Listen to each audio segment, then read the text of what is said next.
आज एक बहुत खास दिन है, उदास दिन है। आज के रोज हमारी प्यारी एनी आपा हमसे बिछड़ी थी। एनी आपा जिनको सब प्यार से एनी आपा कहते हैं, हमारे उर्दू अदब की हमारे नाज शख्सियत। उनकी इल्मियत पर, उनके नॉवलों पर, उनके फन पर तो बहुत गुफ्तगू होती है। आज हमारा दिल चाहा कि हम उनकी कुछ यादें ताज़ा करें उन लोगों के साथ जो उनको ज़ाती तौर पर जानते थे, जिनके साथ एनी आपा ने बहुत वक्त बिताया है। आज हमारे साथ है हमारे करम फरमा शमीम हनफी साहब और उनकी बेगम सबा शमीम। ये आज इनके साथ हम गुफ्तगू करेंगे। ये उनके पड़ोसी भी रहे हैं, साथी भी रहे हैं, अदबी साथी भी रहे हैं। तो मुझे उम्मीद है कि ये आज का प्रोग्राम यादगार रहेगा। शमीम साहब जी, आपने बहुत वक्त गुजारा है एनी आपा के साथ, जब वो यहाँ विजिटिंग प्रोफेसर थी और उसके बाद जब वो जाकिर बाग में रही और आप लोगों के यहाँ बहुत ज्यादा आना जाना था। तो मैं चाहूंगी कि उनकी शख्सियत के बारे में, उनकी आदात के बारे में कुछ हम गुफ्तगू करें, कुछ बातें शेयर करें। भाई देखिए, एनी आपा के बारे में इतनी यादें उनकी मेरे जहन में महफूज हैं, और उसका सबब ये है कि मैंने तो जब आग का दरिया उनका नावल पढ़ा था, उस वक्त से एक तरह से उनके इश्क में मुब्तला था। और वो ज़माना भी एनी आपा ज़ाहिर है कि अपने ज़माने की नहायत तो कशिश ख़वातीन में, जी, उनकी तस्वीरें एक गैर मामूली, तो हम सब तालिब इल्म जो थे यूनिवर्सिटी में, ज़ाहिर है कि एनी आपा की तहरीरों के साथ साथ उनकी शख्सियत के भी बड़े कहना चाहिए एक वाला और शहदा थे बिल्कुल। अच्छा, इत्तेफाक की बात है कि देखिए, एनी आपा से एक ही दिलचस्पी थी और फिर गुर्बत भी मैसर आई उनकी। ये घर जहाँ हम लोग इस वक्त बैठे हुए बातें कर रहे हैं, इस घर में मैं आया 1984 में, और एनी आपा ने भी इसी सोसाइटी का एक फ्लैट किराए पर ले लिया था। यहाँ उजाने BCCI में वो काम करती थी, सेक्रेटरी जनरल के तौर पर।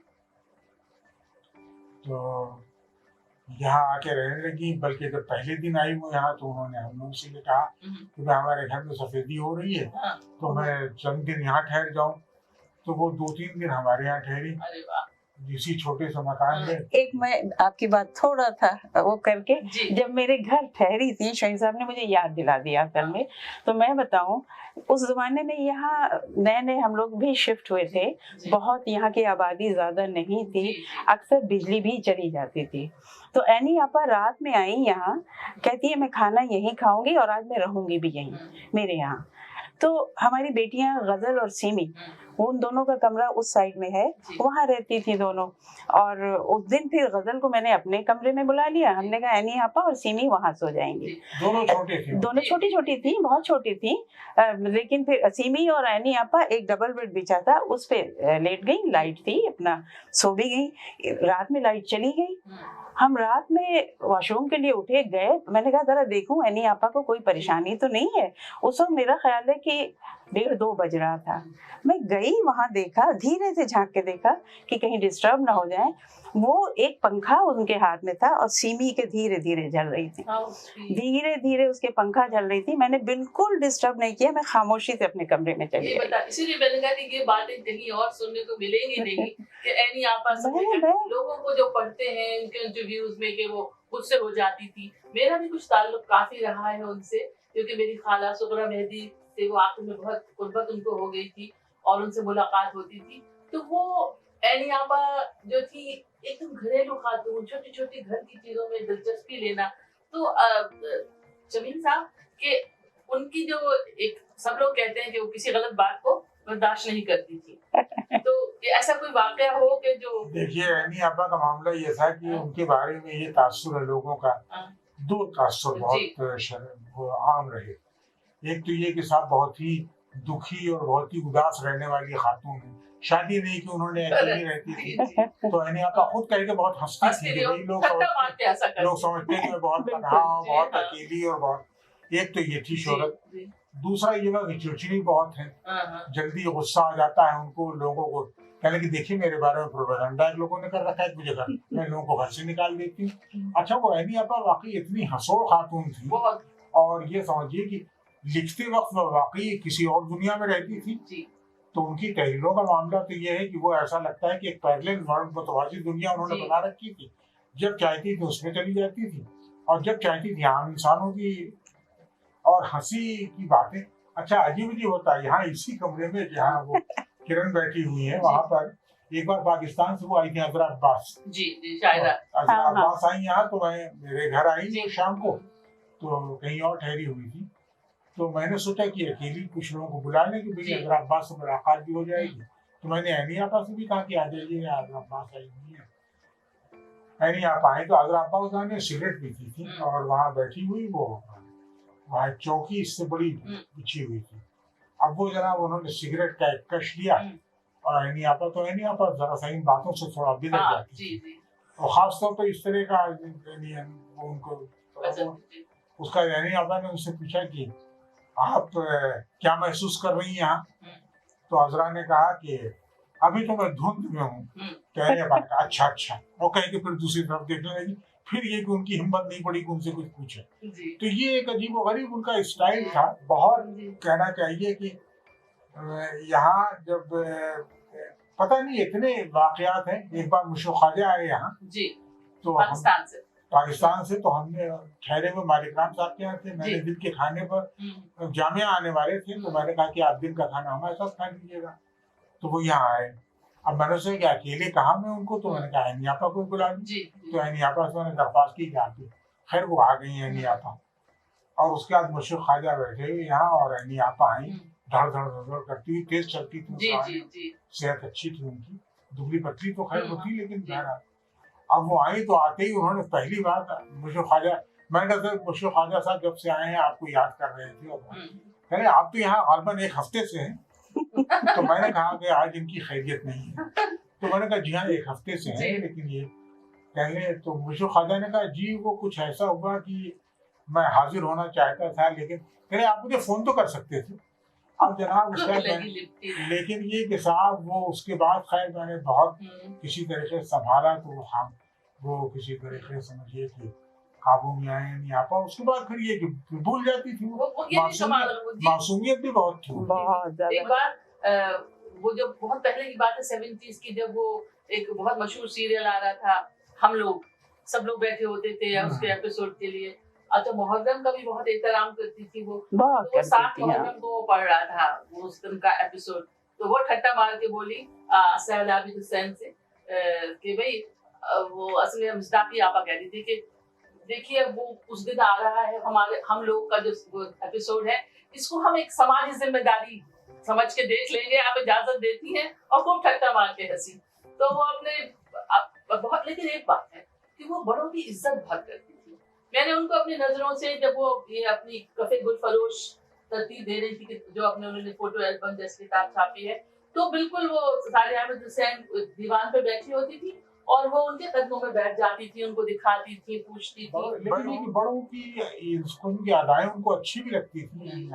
और ऐसी एक बात और मैंने देखी थी कि वो अपने जो मुलाजिम उनके घर में होते थे उनका बहुत ध्यान रखती। नहीं, बहुत ख्याल, मैंने तो देखा है, बहुत ख्याल रखती थी। उसकी रेहाना की उसकी लड़की को तो उन्होंने अपना एक तरीके से वही बना लिया। उसकी शादी उन्होंने कितने से की थी, शादी की, उसका कारोबार करवाया पैसे दे करके।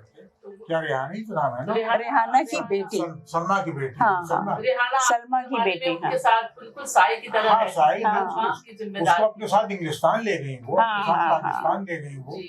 और रेहाना की वालदा जो थी वो हमारे यहाँ भी खाना पकाती थी, पका चुकी हमारे यहाँ भी। तो सलमा थी वो, तो बड़ा ख्याल वो रखती थी। जब वो ऐनी आपा के इंतकाल से पहले उन्होंने, अब उनका ड्राइवर जो था वो बंगाली, उसके नाम उन्होंने और ये रेहाना के लिए सबके लिए कुछ रकम, बहुत रकम दी थी। तो रेहाना के शौहर ने उसी से जूस का कारोबार किया, और ये सब एक फ्लैट खरीदा उसने छोटा सा उठाने का, और बहरहाल ये सब रहा। तो वो इन बातों का बहुत ख्याल रखती थी। पता तुमको अदरा, ये हमारे घर जैसे कभी कोई दावत हो रही है, डिनर पे आई अनी आपा, तो मैं खास ख्याल रखती थी कि अनी आपा नमक बहुत कम खाती हैं। अच्छा। बराए नाम डलवाते थे। हाँ, मैं वही बता रही हूँ। तो मैं टेबल पे जब खाना लगाती थी तो एक सेक्शन सिर्फ एनी आपा का होता था कि जिसमें नमक बराए नाम होता था, किसी किसी चीज में नमक होता ही नहीं था। और जब वो खाना खाने बैठती थी उस पे तो हमेशा वो वाला खाना लेती थी जिसमें नमक होता था। अच्छा, मैं वो कहती रह जाती थी यानी अब उसमें नमक है, कहती कोई बात नहीं मैं खाऊंगी, वो घसीटना शुरू उसी को लेती सारे सारे वो चीजें बस जैसे कहते हैं बिल्कुल बस खा दूंगी चीजें। अच्छा, उनको जब इंसानों से बहुत दिलचस्पी, हर तरह की, जी अच्छा हर तबके के लोगों से। जी अजीब बात यह है कि जैसे कहानियों के बारे में राय लोगों के वे ऊंचे तबके के लोग किरदारों की बातें करती हैं, ये कि अपर मिडिल क्लास या अपर क्लास की, लेकिन ये क्या है नहीं आपा ने जैसे चांदनी बेगम लिखी जी या बहुत सी जो उनकी दिलरुबा वगैरह जो जी उनके जी जी वो है नॉवलेट हैं, तो उसमें आप देखिए कि निचले तबके की खवातीन का जिक्र या मर्दों का जिक्र, अगले जन्म मोहे बिटिया अगले जन्म मोहे बिटियाना की जो है दिलरुबा, इस तरह की मतलब ये कि बहुत उसमें है। हमारे घर जब आती थी टावर में रहती थी, बस ये मुझे बड़ा दिलचस्प लगता था इसलिए मैं शेयर कर रही हाँ, हूँ। जरूर, तो देखा तुमने 3rd फ्लोर पे हम रहते हैं, जी 48 जीने हैं यहाँ पे। जी आती थी आगे आगे उनसे कहते थे नहीं आप आगे चलिए, मैं उनके पीछे चल के आती थी। तो वो हर फ्लोर पे रुकती थी, हाँ। थोड़ी देर रुकती थी, कम से कम 2 मिनट। जी तो फिर चढ़ी दूसरे पे, उस पे 2 मिनट रुकी। 2 मिनट क्या मतलब थोड़ी देर हाँ, रुकती थी। तो कहती है सबा मैं इसलिए नहीं रुक रही हूँ कि मैं थक गई हूँ, मैं तो देख रही हूँ कि व्यू बहुत खूबसूरत है इधर सामने।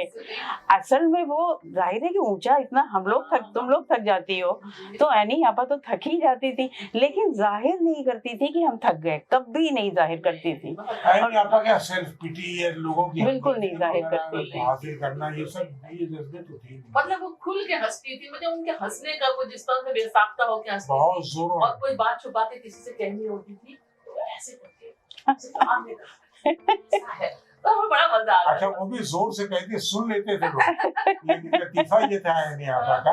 अच्छा उनको इस तरह की हकबाजी में मजा बहुत वो आता था। कहते थे हाँ के लोग स्कैंडल अरे नहीं, वगैरह और उसका नाम ये देती थी शमीम साहब आइए कुछ गीबत की जाए। यहाँ बैठती थी, यहाँ दीवान बिछा था, जी, हम जी। लोग इधर चारों तरफ बैठे हुए, शमीम साहब चलिए गीबत की जाए थोड़ी हमने देर। इसको नाम दे दिया था विद्यार्थी प्रोग्राम, उसी से हम लोगों ने टर्म बना ली थी कि यानी आपा का विद्यार्थी प्रोग्राम अच्छा बाद में बेजनक होता था। बाद में कहती थी गीबत नहीं तो तस्करा हो रहा था। क्योंकि वो लोगों में एक्चुअली किसी के बारे में डैमेजिंग बात कभी भी नहीं कहते, नहीं कभी नहीं। तफरीह में मजे में क्या बस ये बदतमीजी नहीं बर्दाश्त कर सकती हाँ। थी, और कभी अगर कोई आदमी उनसे फ्री होना चाहे बहुत वो बहुत मोहताज तो वो बहुत हाँ, नाराज बहुत, हो जाती बहुत। थी। और ऐसे लेकिन उनके घर में हमने देखा जैसे भैया उनके यहाँ आते थे, हाँ, मैं उसके आरिफ बारे में कहना आरिफ चाहती अली हूँ। शाह साहब जी, वो जिसका जिक्र उन्होंने उसमें चांदनी बेगम ने किया नहीं है, चांदनी बेगम में नहीं, इसमें गर्दिशे रंगे गर्दिशे रंगे चमन उसमें में। बाकायदा वो किरदार है। हाँ, मुझे मालूम और उनका सैलाब नूर जो हाँ। कहना चाहिए उनसे अकीदत थी उनको, हाँ, और जाहिर है कि उनसे बहुत सी करामतें वाबस्ता करती जी थी। जी अच्छा वो आते थे, वो इनके यहाँ चूंकि ज्यादा उनको तो उनकी लगती नहीं थी देख जी करके, जी घर के वो भैया 50 कहलाते 50 भैया, हाँ। भैया कहलाते थे। हाँ, और यहाँ आते थे, आईनी आपा क्या मेरी मुलाकात थी तो मुझसे भी उनका मिलना जी। जुलना हो गया, जी। तो मुझे भी बुलाते थे वो। लेकिन एक आध बार ऐसा हुआ कि एक मरतबा मुझे बहुत शदीद नजला था, सर्दियाँ थी बड़े कड़ाके की, और वो अच्छा वो आते तो तनहा तो होते नहीं, तो उनके साथ 10 आदमी और अच्छा एक से एक अजीब और गरीब किस्म का मुसलमान लुंगी बांधे हुए, ये लंबी दाढ़ियाँ, अच्छा उनके चिकट्टी टोपी लगाए। अच्छा उसके साथ एक सरदार जी वो खाना पकाते थे, जनाब वो आ रहे हैं। पूरा घर एक भरा और रहता तरह था तरह के उनका। उनके खालाजाद भाई थे, जाफरी साहब वो आते थे हाँ, साथ में। हाँ, तो ये सब एक भीड़ रहती है अहनी आपा की। और अहनी आपा ये एक तरफ तो मशहूर था कि नाजुक मिजाज है, घर वर बहुत संभाल के रखती है अपना, और वहाँ मालूम है कि ये अपना तहमत बांधे हुए लोग इधर से उधर चक्कर लगा रहे हैं, और अहनी आपा को यही जरा मैं बराबर सोचती थी कि वो इतने एरिस्टोक्रेटिक थी। जरा बराबर नागवाड़ी। ओ, कुछ अच्छा, नहीं, भैया का बिल्कुल तो नहीं, मामला हाँ। ये था कि दिन भर वो सोफे पर लेटे हुए हुक्का पीते रहते एनी आपा को एनिया कहते थे, अहनी आपा जी, एनिया बाजी। अहनी आपा जी। और अहनी आपा उनका हुक्का बर्दाश्त करती थी, हुक्के की तंबाकू की महक आती रहती है, दिन भर वो बर्दाश्त करती थी, हमेशा सर ढके रहती थी और उनके उनके सामने न सिर्फ सर रखती थी साहब इतना। एक बार ऐसा था कि उन्होंने मुझे फोन किया कि साहब आप आ जाइए। अहनी आपा ने कहा, मैंने कहा अहनी आपा मुझे बहुत शदीद नजला है, हाँ। मैं इस वक्त मेरी हिम्मत नहीं निकलने की। थोड़ी देर बाद फिर अहनी आपा, अरे भाई भैया कह रहे हैं। अच्छा भैया कह रहे हैं तो गोया कि इस तरह का आपको आना ही है। आना ही है। हाँ। मैंने कहा देखिए अहनी आपा मेरी वाकई तबीयत ठीक नहीं है, इस वक्त वाकई हिम्मत नहीं मेरी। थोड़ी देर बाद उनके यहाँ से एक साहब चले आए, साहब उन्होंने भेजा है नहीं आपा ने, और उन्होंने कहा है वो भैया बुला रहे हैं आपको, और मैं चला गया। अच्छा मैंने गाउन और टोपी मैंने लगाई और ऐसे चला गया इसी आनंद में। अब भैया जाने वाले थे उससे और थोड़ी देर बैठे रहे तो उनके वक्त को जब स्टेशन जाने का तो ये हुआ कि वो भैया जाने वाले थे, वो चाहते थे कि आपसे मुलाकात हो जाए और ये।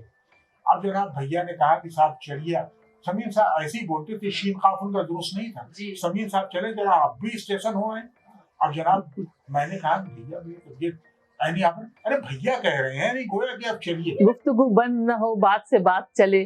दिल तो ये चाहता है कि आपसे पूछते रहे, बताते रहे, सुनते रहे, लेकिन ये कि बहुत शुक्रिया आपका, बहुत शुक्रिया कि आपने अपना कीमती वक्त दिया शमीमा नफी साहब और एनी आपा की बिल्कुल वो बातें जो मेरे ख्याल में बहुत कम लोग जानते होंगे, उन पर रोशनी डाली। बहुत बहुत शुक्रिया। शुक्रिया आपका भी, बड़ी खुशी हुई आप लोगों तशरीफ लाए यहाँ।